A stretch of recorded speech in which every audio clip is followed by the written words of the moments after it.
حته كارير شيفت دي لان هي مش خطوه سهله. لا خالص. انك تطلعي كمان بره الكومفورت زون او منطقه الامان بتاعتك، عملتيها ازاي؟ عشان في ناس كتير قوي ممكن تستك سنين في الحته. انا شخصيا قعدت 10 سنين انا شاطره بره الكومفورت زون. طب كويس بقى. ايوه خلاص ده برافو عليكي. ده طلع برافو عليكي. عملتيها ازاي؟ عشان في ناس كتير عايز تخرج. انا قعدت وقت كتير، وبعدين انا بالنسبه لي الكارير ده الكارير اللي انا يعني تعبت عشان اوصل له. خلونا نكون صراحه، مش معنى انك بتحبي ولادك انك مش محتاجه تفصلي، مش معنى انك ام كويسه انك مش بتحسي بضغط وتعب. ليه كل مره نفكر ناخد راحه بيجي معها تأنيب ضمير؟ عشان كده النهارده في مشوارها حلقتنا ماما عايزه ايه، هنتكلم عن احتياج الام للراحه الحقيقيه، وعن الصراع الدائم بين حبنا لولادنا واحتياجاتنا لنفسنا. هنتكلم مع نورة وآلاء، مهندسات قرروا يفتحوا ميكروفوناتهم عشان يخلقوا مساحه حقيقيه للكلام عن تحديات الستات بين الامومه والحياه والشغل. استعدوا لحلقه مليانه فضفضه، تجارب حقيقيه وكلام من القلب.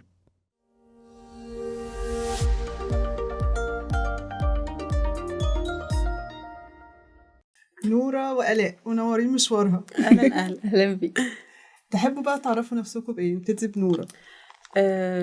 ام بتشتغل، بتحاول تكوب مع الحياة اللي موجودة دلوقتي، وبحاول انجح في الحاجات اللي انا بدأت فيها كلها. آلاء. بصي انا بحس ان انا كده بعمل ترانزيشنز كتير في حياتي. انا دلوقتي فاميلي اند بارنتنج كوتش، قبليها كنت بشتغل في الجامعه، فما بين بقى الواحد اللي هو بيقعد كل شويه يكتشف نفسه، ما بين ان انا اصلا ام وفي التزامات كده ولا كده دي ثابته معاكي مهما اكتشفتي انت ايه، انت لازم هتفضلي ام، وكوميتمنتس طبعا في حياتك. فالباكج دي بقى بالنسبه لي جيرني كده، الواحد بيبدا يعرف فيها نفسه اكتر. عرفتوا بعض ازاي؟ في الجامعة احنا اتنين كنا بنشتغل تقيس في انا لسه بشتغل هي كانت بتشتغل، كنا بنشتغل تقيس في الجامعة، فاحنا كنا قاعدين في نفس المكتب بس مش مع يعني ما عرفوش هي في الديبارتمنت تانية وانا في الديبارتمنت تانية، فكل واحد كده ايه هاي ازيك من بعيد وخلاص. بعدين باي تايم كده اللي هو ايه انتي لذيذة على فكرة كويس. بتعملي حاجات انا شبهك، بخرج في المكان اللي انت خرجتي، فلقينا ان في نتورك او في حاجة كومن في النص بينا. بس بعدين بدأنا نبقى صحاب، وبعدين مش فاكرة ايه اللي حصل في المكتب فبقينا قاعدين جنب بعض، فكل ده باي تشانس يعني. لما بقينا بقى قاعدين جنب بعض اللي هو خلاص فبنرغي كتير فبنتكلم كتير فبقينا صحاب. اوكي.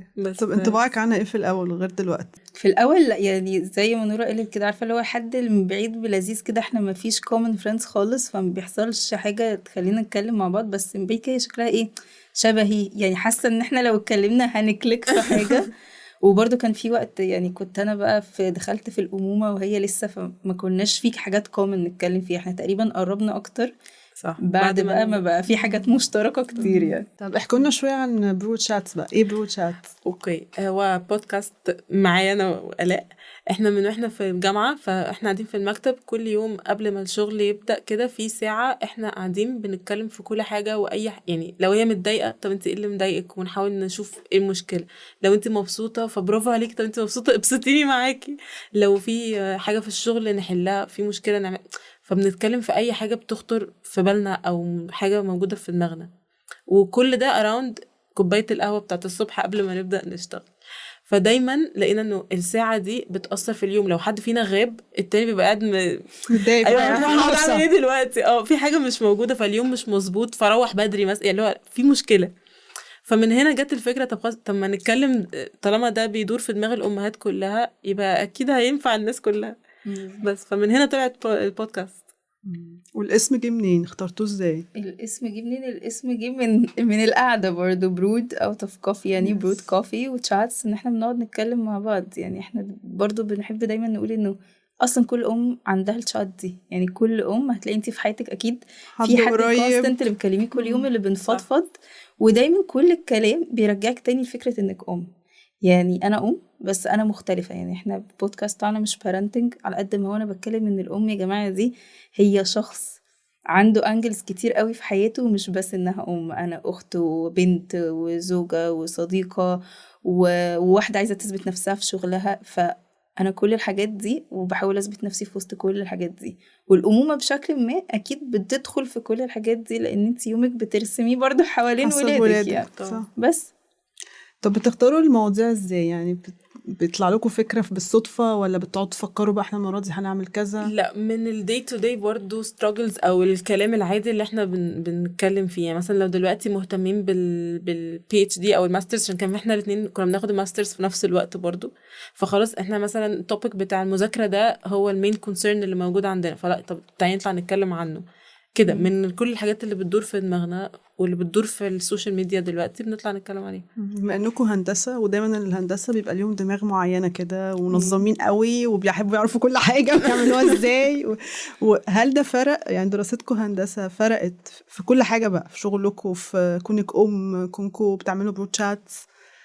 بصي هندسة يعني انا مرة شفت ريل كده حد بيقول ايه، هو بيشتغل برا هندسة، فبيقول حتى لو انا رجعت انا هرجع ادرس هندسة وبرضه هشتغل الشغلانة التانية، فحتى even if I career shift انا بحس ان انا دماغي بتفكر بشكل مختلف.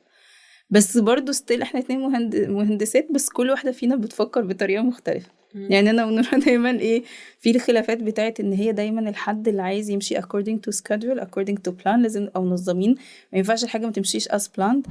انا بقى الحد اللي هو عايزة الحاجة perfect، طب نأجلها بكرة بس نظبطها احسن شوية. فدايما بيبقى فيه بقى الايه الخناقه اللي هي بتاعت اي شغل دي، اللي هو يا بنتي خلصي عايزين نخلص، اقول لها يا نورا يعني عايزينها تبقى احسن. ف دايما دي خلافات. تعملوا ايه في الاختلافات دي؟ ده دايما بحب قوي اسال السؤال ده، لانه في ناس بتبقى عايزه تتشارك مع حد في مشروع معين او تعمل شغل معين، فبتعملوا ايه لما بتختلفوا؟ بفصل علشان ما يبقاش في عشان ما نتخانقش خالص. بفصل بصراحه. يعني احنا عندنا كذا جروب على الواتساب انا وهي فيه، ده بتاع الشغل، ده بتاع صحابنا مثلا، ده بتاعنا احنا بنتكلم فيه مع بعض على يعني بيرسونالي علينا احنا. وكل واحده بالانجل بتاعتها. كان في مره كنا عندنا جاذرينج بالليل، ده كصحاب، فاحنا كلنا انا خارجينه وانا وهي طول اليوم بنتخانق في الشغل فاصلين بجد طول اليوم، عارفين تفصلوا. يعني بنخلي على الجروب، احنا في جروب اسمه برو تشاتس وغير الشات بتاعنا. فبالليل بقى وانا بسلم عليها اللي هو انا فاصله انا سلمت عليكي بجد، فاهم؟ انا بحبك يعني ما مالكيش دعوه بحاجه الصبح. فاحنا بنفصل كده انه الحاجات بتاعت الشغل هي هتخلص بمقفله الشغل ده، اول ما يقفل خلاص احنا دلوقتي باك تو اس بقى. احنا كمان برضو ساعات نبقى بنتشات باراليل على الاثنين. يعني ممكن مثلا في الجروب تقول لي ايه انا مش هعرف اجي النهارده مثلا عشان بنتي عيانه، فنظبط نسكادول ريسكادول على الجروب وادخل لها على الشات باراليل بقى، لا مش هكمل على الجروب، لا هدخل على الشات طب طمنيني عليها، طب عامله ايه. فاحنا فاهمين ان هنا هنتكلم ده وش غير ده. فتلاقينا باراليل بنتكلم في تو كونفرزيشنز. بتعرفوا تفصلوا كده على طول في ثانيتها؟ بصي يعني مثلا اليوم اللي احنا كنا قافشين على بعض فيه ده، مثلا انا قعدت كتير قبلها بفكر نفسي افصلي بقى برو تشات، انت رايحه تتبسطي مع نورا. وحتى واحنا قاعدين وبنهزر وبنتكلم وكده، فحتى موبايلي فتح ريل في صوتنا طالع في برو تشاتس، فبصيت لي كده لو انت بتنكشينا يا كده والله هو اللي فتح لوحده فين يا فين. فيعني لا بنعرف نفصل الحمد لله الصراحه. يعني انا دايما بقول حتى لما بيبقوا اتنين بيشتغلوا مع بعض احنا اكيد شخصياتنا مختلفة، بس الفكرة هنعرف نختلف في احترام متبادل. انا واثقة في اللي قدامي انه عنده حاجات كويسة ممكن احسن من عندي والعكس. فهي الفكرة انه نعرف نختلف. والحاجة التانية كمان انه ما الاختلاف ده مفيد. يعني كنت مرة حضرت توك لمؤسس POV كان بيقول انه انا بعرف اعمل كل الحاجات دي بس انا معايا شركة، فكل حد بيعمل الحاجة اللي بيحبها وشاطر فيها والتاني بيفضل الحاجة التانية. فبيبقى في وقت انه يبدعوا اكتر، يفكروا في افكار اكتر.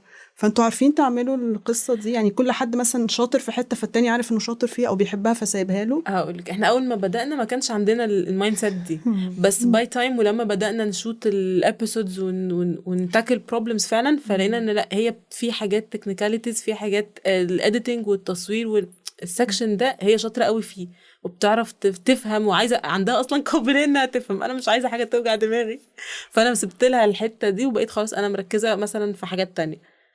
فمع الوقت او مع الشغل بدأنا نشوف لا انت شاطرة هنا اكتر، طب لا انا بحب ده اكتر، فانا امسك حاجة وهي تمسك حاجة تانية. فالثقة بقت خلاص بقى خلاص اي حاجة editing انا مش دعوة بيها مش بتاعتي. هي دي برضو حتة فيها ايجو شوية ان انا اسيب الشخص التاني يقود في حتة معينة. مش كل الناس بتعرف، وسبيشلي لو انتوا هندسة فبتحسوا ان احنا عارفين كل حاجة.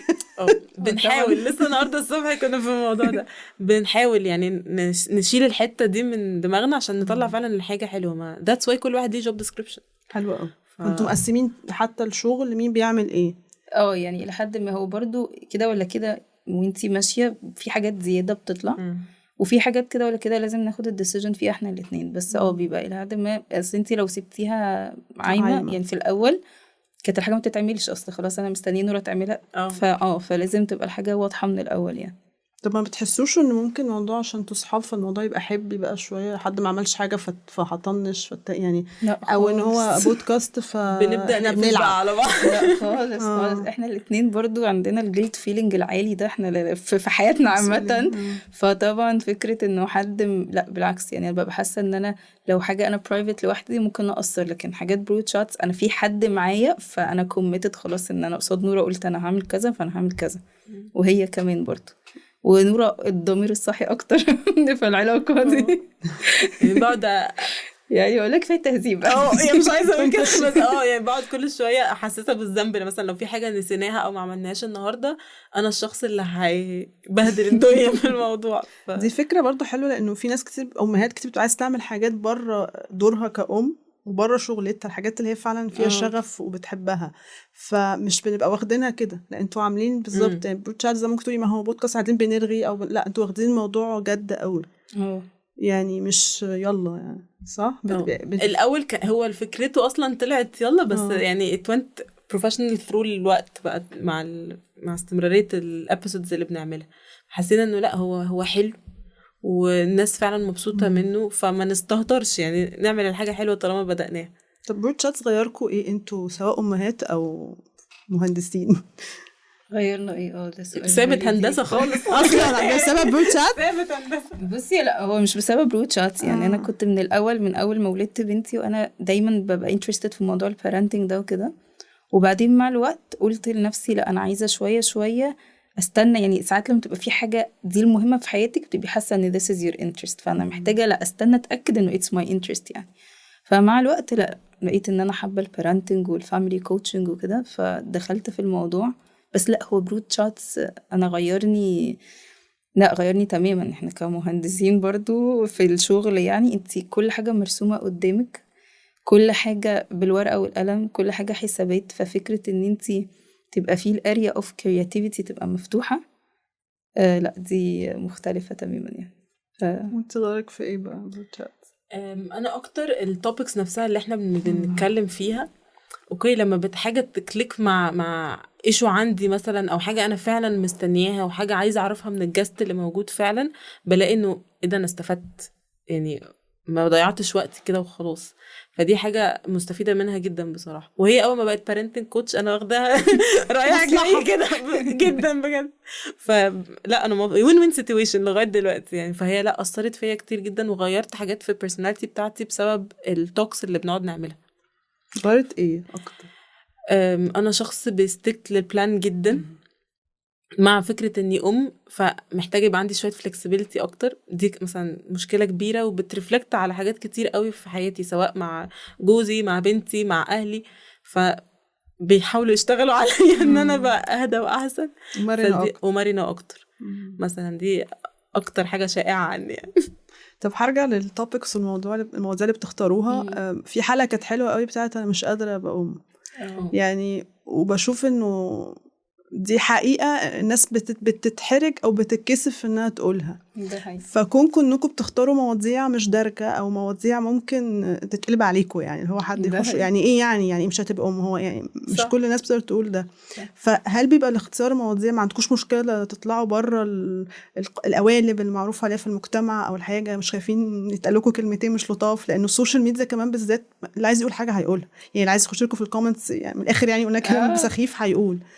فبتعملوا ده ازاي؟ بصي هو كده ولا كده خلينا متفقين انت لو اتكلمتي في توبيك عادي جدا انت السوشيال ميديا مش هتسيبك في حالك برضه. انت لو عامله وصفه بطاطس يعني والله لازم كده مش كده يعني بالظبط. فهي في الاخر كده. بس احنا ده كان اساس برود شاتس يعني. حتى التوبكس اللي ممكن تبان التايتل دارج احنا دايما واحنا بنحضر الحلقه بنقف كده بنقول احنا عايزين نقول الحاجه اللي جوه دماغ كل اللي ممكن تفضفض بيها لصاحبتها القريبه او حتى كمان تبقى مكسوفه انها تفضفض لصاحبتها القريبه.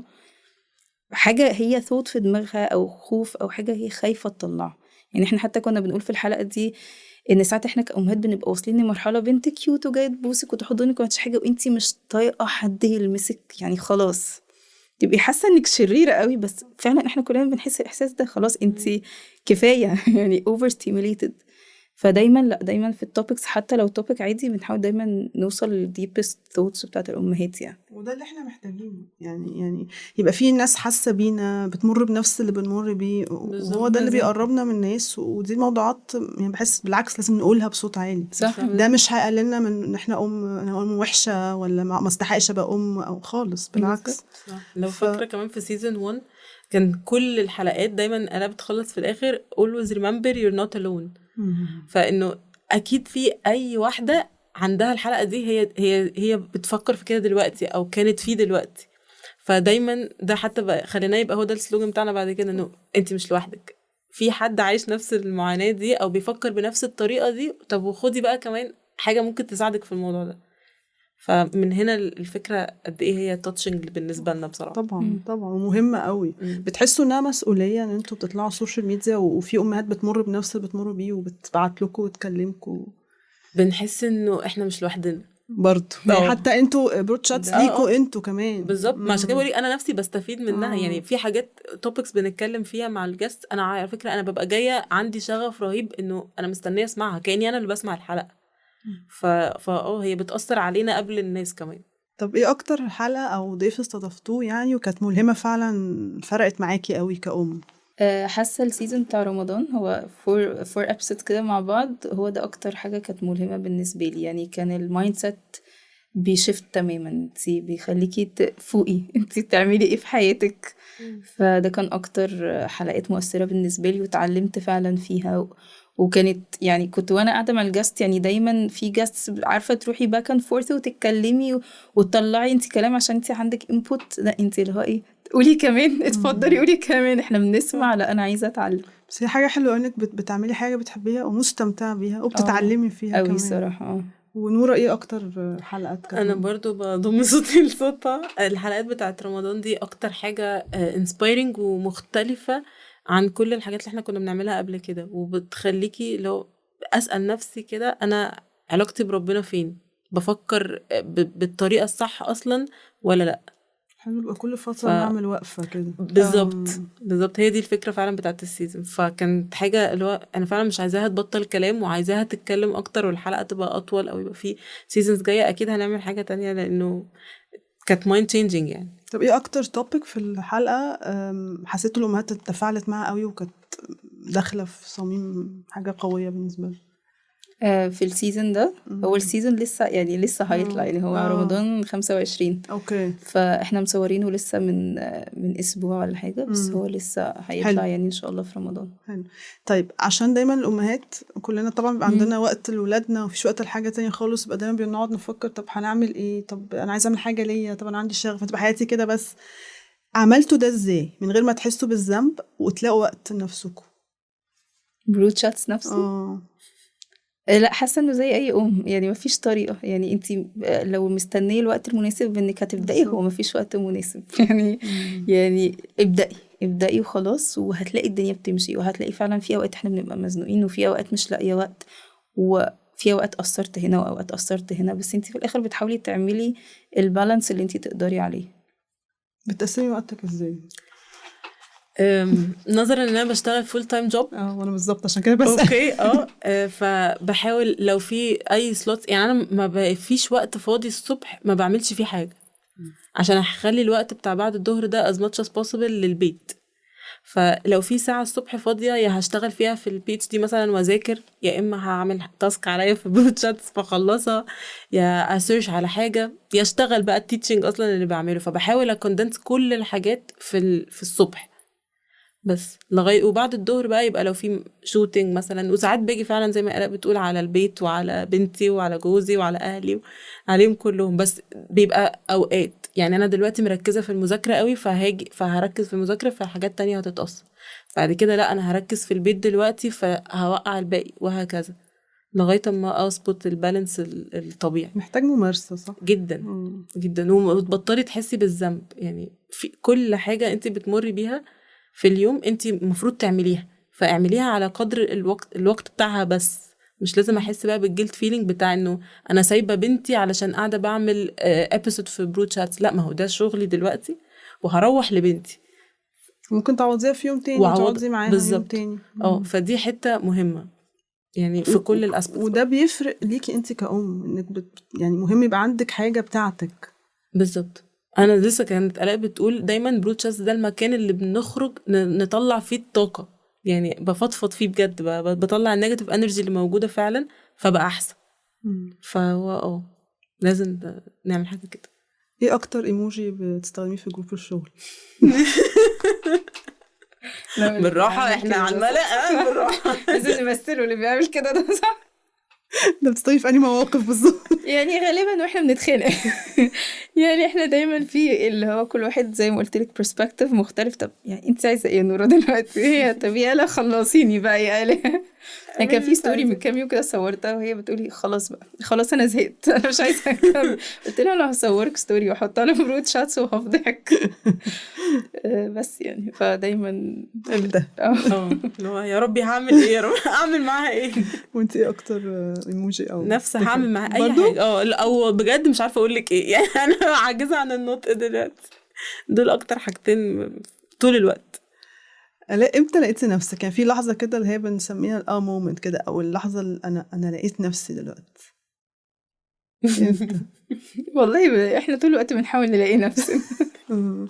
لا بس انا حاسه انه يعني من بدايه ان انا بقيت ام دلوقتي، لا هو في ترانزيشن. يعني حاسه ان عندي awareness مختلف تماما.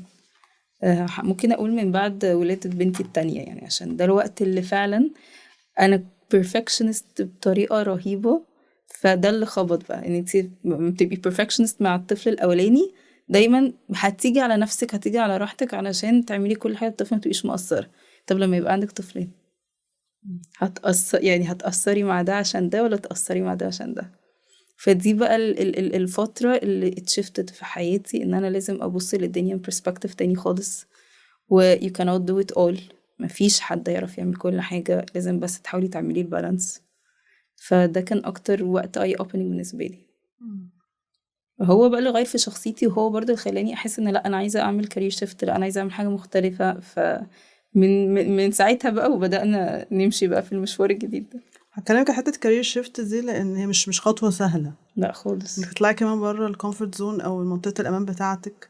عملتيها ازاي؟ عشان في ناس كتير قوي ممكن تستك سنين في الحتة. انا شخصيا قعدت 10 سنين انا مش هطلع بره الكومفورت زون. طب كويس بقى. ايوه خلاص، ده برافو عليكي. ده طلع برافو عليكي. عملتيها ازاي؟ عشان في ناس كتير عايز تخرج. انا قعدت وقت كتير، وبعدين انا بالنسبه لي الكارير ده الكارير اللي انا يعني تعبت عشان اوصل له. يعني انا كنت وانا بدرس، فاللي هو انا بدرس وعايزه ابقى في الجامعه واتعين واجيب هاي جريدز. فانا يعني عملت كل حاجه في حياتي علشان ده. ففكره بس انك تريلايز ان لا مش هو ده اللي عايزه اكمل فيه. لا ستيل برضو الصراحة يعني بيني وبينك يعني لحد دلوقتي لو ببقى هو أنا صح عملت كده ولا يعني عايزة نرجع بقى يعني ألحق أرجع طيب أهرب أرجع تاني. فلا هو موضوع صعب، بس هو كان محتاج بلان واضحة. يعني أنا قعدت أدخل نفسي في لوب، طب كذا ولا كذا كذا ولا كذا. فحطيت لنفسي مايلستونز. يعني قلت لنفسي الأول لا أنا هستنى شوية لما بنتي تكبر الكبيرة. بعد ما كبرت وبقيت ان انا لا ستيل انا عندي معلومات كتير قوي في البارنتنج، وبرضه انترستد ان انا اتعلم اكتر، ودايما ببقى عايزه اساعد لا وادخل اكتب كومنتس على الفيسبوك واتكلم مع الناس. لا فانا فعلا باشنت في الموضوع ده. حطيت لنفسي مايلستون تانية، لا خلصي الماسترز وبعدين فكري ممكن برضه من ضغطة الماسترز وتبقي حاسه انك طهقانه، ولما تخلصي لا الدنيا لذيذه. حطيت لنفسي كده مايلستونز واضحه وستابس واضحه، ومنها أخدت القرار. وفي الآخر برضو وانتي بتاخدي القرار ما بتبقيش متأكدة 100%. يعني برضو أهو يعني أنا بقالي مثلا 8 شهور واخدة القرار ده، لسه برضو لحد دلوقتي حاسة يا ترى أنا صح ولا غلط. بس انتي يا نورا ايه الوقت لقيتي في نفسك فعلا؟ لما بعمل أي achievement ببقى مبسوطة بيه. يعني أنا دايما أنا بحس إن أنا الحمد لله أنا satisfied بالستيت بتاعتي. فانا لا يعني انا لاقيه نفسي وانا شايفه ان انا on the right track. فكل حاجة بعملها يعني تصب في الحتة دي أنا تمام. فأنا بحس بالأمم دي كتير جدا. كل يوم لو خلصت يوم الشغل أنا كده تمام. فبحس لا أنا مبسوطة كده ومرتاحة كده وعجبني الستيت بتاعتي، فأنا بس أكمل عليه. بتحسي كونك كأم ده ممكن يعطلك عن الكارير ممكن بتاعك؟ يعطل. تفتكري؟ يا الله. هو عطاني طبعا. انا خلصت الماسترز في كتير جدا جدا يعني، والبي اتش دي مش اسرع حاجه يعني، بحاول. وبروت شاتس مش اسرع حاجه برضو، يعني كل الحاجات ماشيه باسلوب بتاعها بطيء جدا، والبيس بتاعها بطيء جدا عشان احاول اوازن. اثرت، بس هي ما خلتنيش اني ما اعملوش. بالظبط. هي دي الفكره، انه زي ما احنا كنا بنقول بقى البالانس ده هو اللي هيخليكي لا انت في وقت لده ووقت لده ووقت لده، وطبعا مع مساعده البيت وجوزي وصحابي يعني الناس كلها، فمخليين ان ده اوكي، لا انت صح كملي، انت مش ما عندكيش مشكله، فتقدري تعملي الحاجات دي كلها مع بعض. بس حتى لو هتاخد وقت اطول. هي بتاخد وقت اطول طبعا، لانه في اوقات لا، طب ما انا بنتي عيانه انا هقعد معاها، انا بنتي محتاجاني دلوقتي في حاجه مهمه في دراستها، لا هقعد بيها. ففي حاجات لا البريوريتي اكيد في الاخر لبنتي او لبيتي يعني. ففي حاجات بتتاثر وبنتاخر، بس المهم ان انت نتقبل ده. بالظبط كده. على فكره انا بدات اتقبله اكتر بالحلقات بتاعت بروت شاتس. صدقيني يعني مش بماركت لنفسي بس، لا في حلقات بنعملها طريقه لما بنتكلم ونقول الجمله اوت لاود كده، طب ما ده طبيعي يعني، انت فعلا مش نفس الشخص. صدقيها اكتر وبتحسيها اكتر. بالظبط. فبحس ان لا خلاص، طب برافو عليا انت طالما كده يبقى برافو عليا. فدي حاجه ساعدتني بصراحه. احنا في حلقة برضو اللي هي المذاكرة وانتي ام دي، احنا اصلا يعني احنا عايزين كنا ساعتها بنتكلم ان احنا نشفت اصلا المايند سيت. هو احنا ليه بنقول انك انتي بتتعطلي؟ يعني اصل احنا كمان في هندسة، فانتي حواليكي كلكم برضو مذاكرة. ولاد كتير او رجاله كتير بقى بيدرسوا، فانتي ده تلاقيه مخلص ماسترز في سنتين وانتي بقى السنة قاعدة. الخامسة ولسه بنعد. طب انا متأخرة according to التايم لاين بتاع مين؟ هو احنا ليه اصلا نقول ان انا بتعطل؟ فاحنا عايزين نغير فكرة انها بتعطل، لا انتي ماشية في طريقين parallel، فانا I'm advancing في الطريق ده وبتقدم برضو في الطريق التاني. انا كمان مؤمنه ان ربنا بيختار التوقيت المناسب يعني، طبعا اكيد والتوقيت الصح يعني ممكن احنا مبقاش شايفينه دلوقتي، بس ممكن يكون بيأهلنا لحاجه جايه قدام يعني. بالظبط اكيد. ممكن انت بتقولي نفسك لما بقيتي الموضوع فرق في كل حاجه، في شخصيتك في شغلك، فده حاجه حلوه. بتحلموا ايه للبروت شاتس يوصل فين بقى؟ يعني ان ستات كتير تبقى فعلا حاسه ان هي مش لوحدها، دي اهم حاجه بالنسبه لي، علشان فعلا هي ادتني سبورت انا نفسي، فاكيد هتساعد الناس التانية زي ما انا نفسي بتساعدني فيها دلوقتي، فحاسه كده. طب تقولي انت بقى يعني نفسك كده من كذا سنه لما كنت لسه تايهه ومش عارفه تعملي ايه بره كونك تقولي لها ايه دلوقتي وانت بصه دلوقتي وانت برضه نوعا ما في ارض صلبه شويه؟ انه الحياه مش ابيض واسود، دي حاجه يعني اهلي مامتي بالذات واختي عارفينها عني، ان انا كنت وانا صغيره اي حاجه ابيض واسود، مفيش وسط. الحياه مش ابيض واسود، مفيش حاجه اسمها بيرفكت، ان احنا بنقعد نجري ورا البيرفكت دي لحد ما احنا اللي بنتعب. و you cannot have it all، يعني انت عمرك ما تبقى عندك كل حاجه. لا محتاجه تبقي عارفه ان انا هتنازل عن حاجات عشان حاجات، ويبقى عندك الاريحيه عادي. تقبل ده بالظبط. انت يا نورة تقولي لنفسك ايه كده من انا وهي بتتكلم عماله افكر فعلا اللي هو انا ممكن اقول لنفسي الصغيره دي ايه، بس يعني انا دايما ببقى عايزه الحاجه بسرعه. فلا هي مش بسرعه، انت يعني كل الحاجات حطي الجول واصبري واشتغلي عليها وعلى نفسك وبالراحه وهتوصلي. بس فانا كل الحاجات اللي انا حطيتها في حاجات كتير منها وصلت لها بعد كتير قوي، بس وصلت.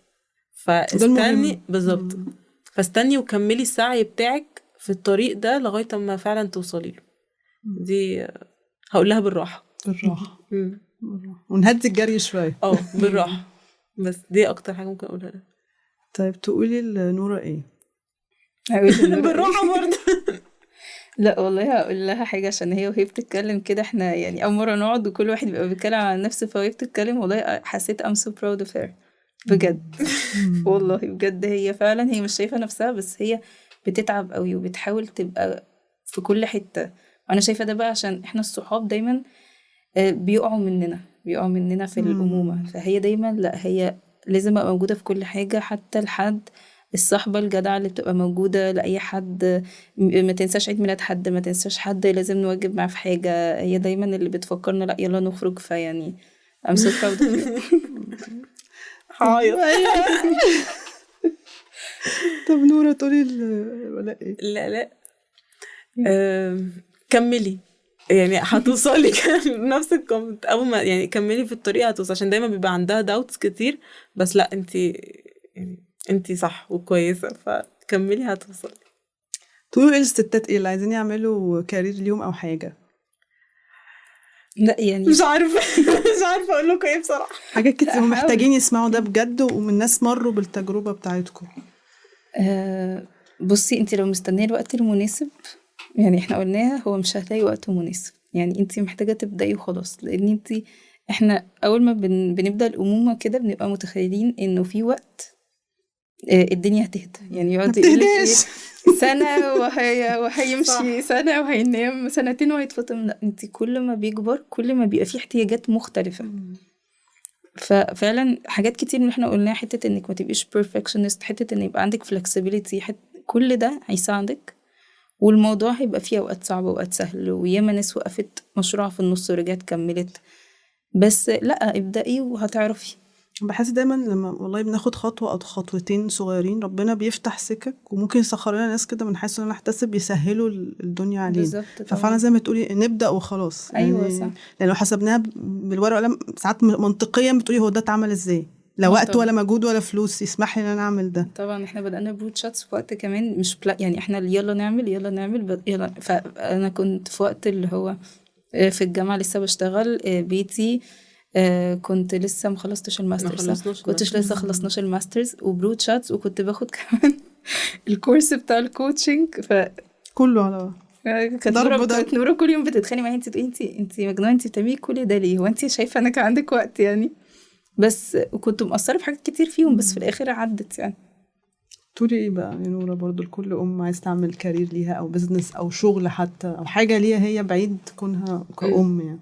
انالايز يعني فكري اوكي، وهتلاقي طريقه تبداي بيها، حتى لو هي بسيطه جدا جدا جدا، بس هتلاقي حاجه تبداي بيها. يعني ما تتنزليش عامه، ما تتنزليش عن حاجه انت عايزه تعمليها، ما تتنزليش عن حاجه انت عايزه تروحيها. يعني حاولي تلاقي طريقه وهتعرفي توصلي. انت بجملتك دي فكرتيني في ناس تقولي طب انا مش عارفه انا عايزه ايه، انا شاطره في ايه. ساعات بيغوصوا قوي في كونهم كأم فبتنسى هي حابه ايه اصلا، هي كانت ايه اصلا قبل ما تكون ام. فتعمل ده ازاي؟